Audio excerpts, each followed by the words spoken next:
अच्छा, चिप्स की रेसिपी बता दें, ये कैसे तैयार करते हैं और इसमें क्या क्या चीज़ें होती हैं, मतलब मसाले में क्या चीज़ होती है और वैसे क्या होता है? पाँच छः मसाले होते हैं, कौन कौन से होते हैं? बेसन, मैदा, हल्दी, हल्दी, मिर्चें, लाल मिर्च, अच्छा धनिया से।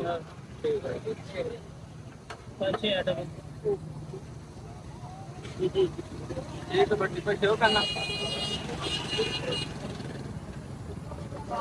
ठीक है। यार कोई पता नहीं दे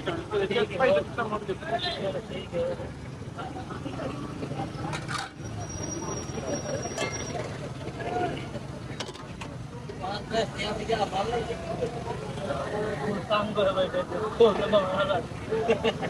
और क्या बोलते किधर है ढीला बच्चे नहीं बचाओ में लगी पता नहीं। मैं तो आया थोड़ा लेट आ, की ड्यूटी बड़ी दवा